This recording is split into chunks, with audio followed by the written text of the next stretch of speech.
भाईचारा बनाम भारतीय जनता पार्टी चुनाव है। ये चुनाव भाईचारा बनाम भारतीय जनता पार्टी चुनाव इसलिए मैं कहता हूं कि आज उत्तर प्रदेश के किसान, नौजवान, व्यापारी, हर वर्ग के लोग नेगेटिव पॉलिटिक्स को हटाना चाहते हैं। जो नकारात्मक सोच से राजनीति करना चाहते हैं उन्हें हटाना चाहते हैं। और आपने पूरे उत्तर प्रदेश में देख लिया है, इतना आक्रोश और तिरस्कार किसी भी नेता का नहीं हुआ होगा जितना भारतीय जनता पार्टी के विधायक और उनके लोगों का हो रहा है। जहां जहां से आप जानकारी करेंगे, नेता का नहीं हुआ होगा जितना भारतीय जनता पार्टी के विधायक और उनके लोगों का हो रहा है।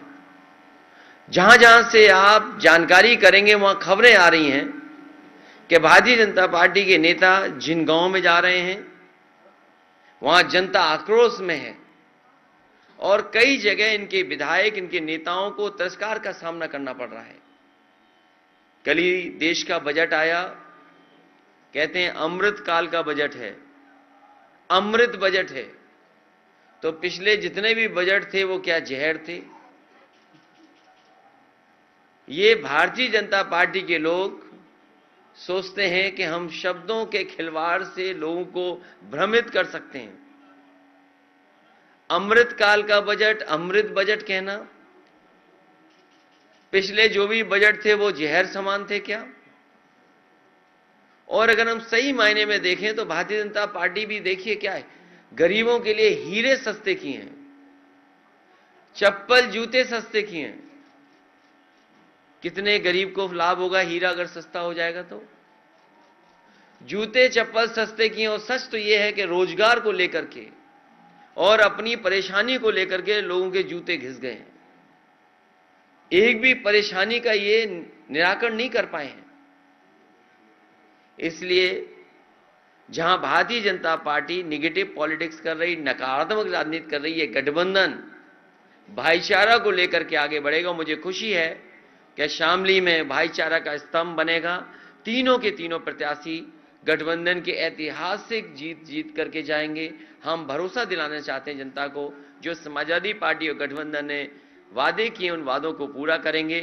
सबसे बड़ा यहाँ के कर्मचारियों की मांग हमेशा रही कि ओल्ड पेंशन बहाल हो। मैं अपने कर्मचारी संगठनों को और कर्मचारियों को भरोसा दिलाता हूं कि पुरानी पेंशन बहाल होगी। वहीं घरेलू बिजली के लिए 300 यूनिट और सिंचाई पहले की तरह किसानों को मुफ्त होगी।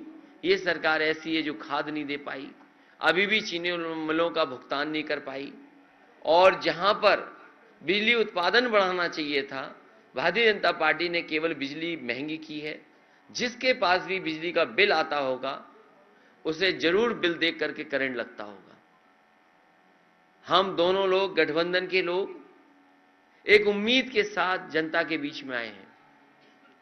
उम्मीद और डर का चुनाव भी है। भारतीय जनता पार्टी के लोग डरा करके चुनाव लड़ना चाहते हैं।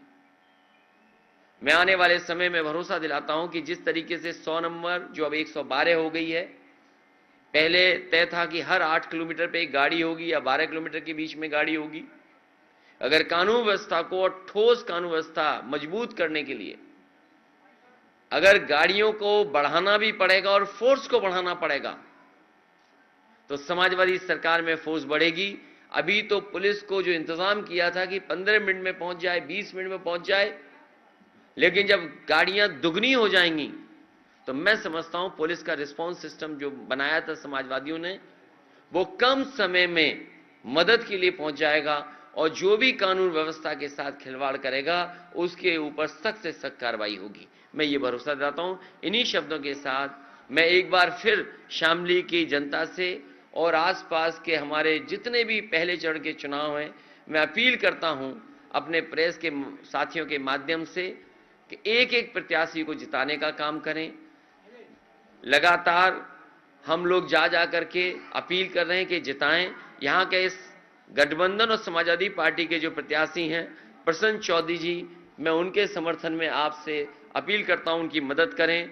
दूसरे प्रत्याशी अशरफ अली हैं, मैं उनके लिए भी सहयोग चाहता हूं, समर्थन चाहता हूं। तीसरे नायदन की और समाजवादी पार्टी की इकरा हसन बैठी हैं।